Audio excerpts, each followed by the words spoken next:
Well, hello to everybody out there in this great big world. This is your brother Dana coming to you back home in the city of Chicago. Shabbat Shalom to all of my Hebrew family members, as well as to the rest of us, whether we are an alien or a Gentile or a stranger. But one thing we have in common is that we have walked into this truth, this revelation of knowing who the true chosen people of the Most High Yah are. And so now we're walking in this truth, clinging to the true chosen people of the Most High Yah and our unity of love and through the most Yeshua HaMashiach, we are marching forward. So shalom to all of you. I want to again say this, that when I give my messages or when I share this truth here to my white evangelical family members, I am going back into the frame mind of a white evangelical myself. Because to my Hebrew brothers and sisters and those of us that are in this revelation, we know now that it's not true. But what I have to do is I have to, basically the Most High Yah is saying they are condemning themselves even under their own rules or moral standards or Christian values that they created within Christianity. So follow with me. So the main word that we're going to get to is forfeit. And so what does forfeit mean? Forfeit means to lose or to be deprived of. It says property. Wow, the land. This nation, the right to have it, and the privilege of white. Losing those things because of a penalty for wrongdoing, okay? Next it says it's a fine or a penalty for wrongdoing or for a breach of the rules of a club or a game, or in this situation, a religion. So now, here we are in Mark chapter 8. I want to point these things out really quick. The first thing that you see is Jesus having a multitude of people following him.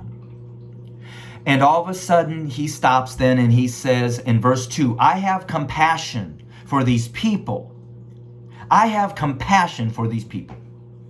So now to you, my white evangelical family members, I'm going to ask you, do you have compassion for these people? And you know exactly who I'm talking about when I say these people. You make it very clear to who these people are. These people are people that do not or are not in the realm of white supremacy. They are not your fellow white American brother or sister. It's those people. These people.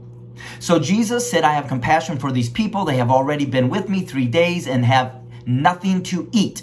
So then we could have justified that they were poor, they were immigrants, that they were broke, they were lazy, they didn't have a job, they wanted to stay home and play video games, they want to stay home and rob. Okay, what he said they've been with him for 3 days and have nothing to eat. So they must not have been very wealthy, okay? Whatever. If I send them home hungry, they will collapse on the way because some of them have come a long distance.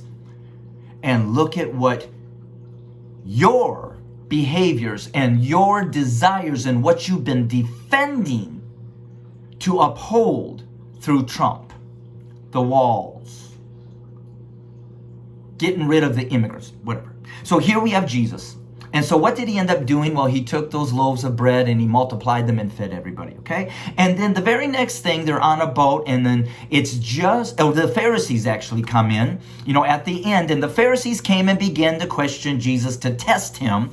They asked him for a sign from heaven, but yet look at right here. He just fed how many thousands of people, loaves of, from what? A couple loaves of bread and stuff. So, yet they want a sign. And here I come to you, my white evangelical family members, and I am showing you physical proof that the Jesus that you serve, that the religion of Christianity cannot truly be backed up when truth is allowed to come in. The truth that Jesus is not the way you think he is. That the chosen people are not those who you think they are. And white supremacy or the white race is not the supreme race. But see, you still won't believe. He sighed deeply, Jesus did, and he says, why does this generation ask for a sign? Truly, I tell you, no sign will be given. Then he left them, got onto a boat. Now he's sitting on the boat with his disciples. And the first thing he says, he warns them, it says, watch out for the yeast of these Pharisees and that of Herod. Well, look up the fruit of Herod and the Pharisees. And now, my white evangelical family members, look up your fruit. So then Jesus gets to Bethsaida, and some people brought to him a blind man, and they begged him, a blind man, somebody in that culture that would be seen as non-valuable, a black man, an individual of color. And they begged Jesus. And what did he do? He did not ask them for their passport or their official legal papers that they also probably then stole. Or do you see the picture? Do you see the behaviors in the Jesus that you say you are imitators of? And the behaviors of the Pharisees that you actually kind of claim that the Democrats are of, even though they're not claiming to be anything of your God. They're right now, at least, just claiming to want justice and equality. And then we get to verse 31. And he says, he then began to teach them that the Son of Man must suffer many things and that he was going to be rejected by the elders. But anyway, it comes up that Peter rebuked and said, no way, Jesus. But when Jesus turned and looked at his disciples, he rebuked Peter and he said, get behind me, Satan. He said, you do not have in mind the concerns of God, but merely human concerns. See, and that is why you, as my white evangelicals, want to rebuke the truth of what is about to come. You want to rebuke the truth of who the true chosen people are. You want to rebuke it all because it's going to cost you something now. It's going to cost you to deny your white supremacy, and you won't do that. Why? Because you merely have your human concerns in mind. Saving your nation, saving your white supremacy, and your religion of Christianity.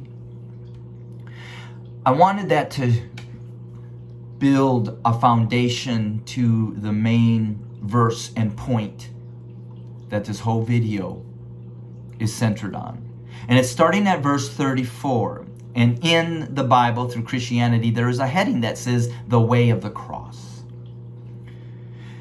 Then he called the crowd to him along with his disciples, and he said, whoever wants to be my disciple, my follower, must deny themselves and take up their cross and follow me. For whoever wants to save their life will lose it. But whoever loses their life for me and for the gospel will save it. The gospel is truth. And so I am speaking out a gospel to you, my white evangelical family members, of truth, of a revelation that our black brothers and sisters are the true chosen people of the Most High Yah. And I am trying to prepare you that this truth eventually will be recognized by you when you see, unfortunately, through much suffering and hardship due to our sins and wickedness of what? White supremacy. Desiring to own this nation and to really own the world, to go everywhere we can, first camouflaged as a missionary for the gospel of Jesus Christ, but to really put our stake down there to once again spread white supremacy and overtake that land, that culture, and even that religion and replace it with an image of a white God that demands you to submit underneath the God and the people of white supremacy. But even your Jesus and the word that you said that whoever wants to save his life will lose it. And see, right now, you're trying to save your life because you're not willing to humble yourself or to seek the Most High Yah or to seek truth, because there's no way you will humble to this truth. But whoever loses their life for me and for the gospel will save it. What good is it for someone to gain the whole world yet forfeit their soul? You say that just because you're not going to embrace this truth, or that you will never believe that blacks are the chosen, then you also cannot and will not believe that Jesus is black. And if you cannot believe that Jesus is black, look at how angry you get when somebody doesn't recognize your white privilege. You think he's just going to turn and look away, especially if he has the same mindset as you. After all, you're the ones that say you are the believers, and you are the ones that are supposedly living the way of Jesus Christ. So what good is it for someone to gain the whole world yet forfeit their soul? Or what can anyone give in exchange for their souls?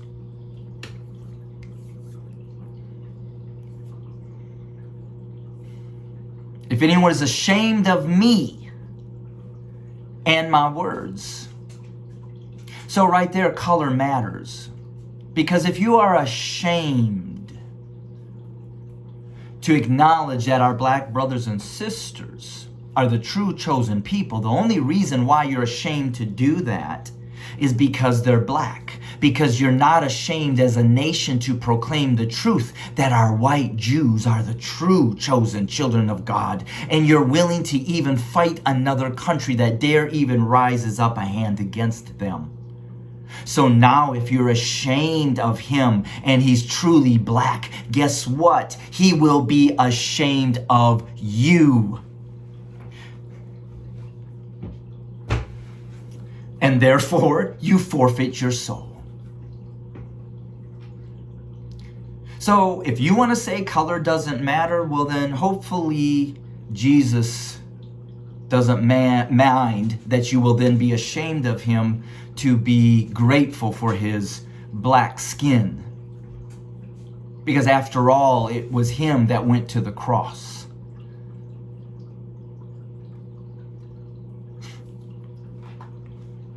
So it's getting to this point to you, my white evangelical family members.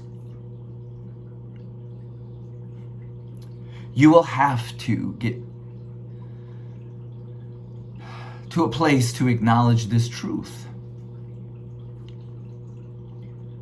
As this nation begins to experience on a greater scale the judgment and the justice of the Most High Yah. And this is not me making it up. This is what the Word says. And this is also what you teach in Christianity. But your single problem is this: anything that gets in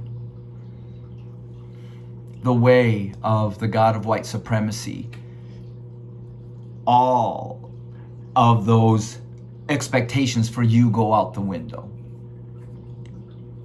And that's what we're seeing right now, because you are fighting to save your life. And you want to gain this world, and you want to remain that empire at all costs, even at the cost of forfeiting your own soul. I know my God, the Most High Yah, will have mercy on those who decide to repent of this. But for those of you who don't, may my God, the Most High Yah, Yahweh, have mercy on you. Shalom.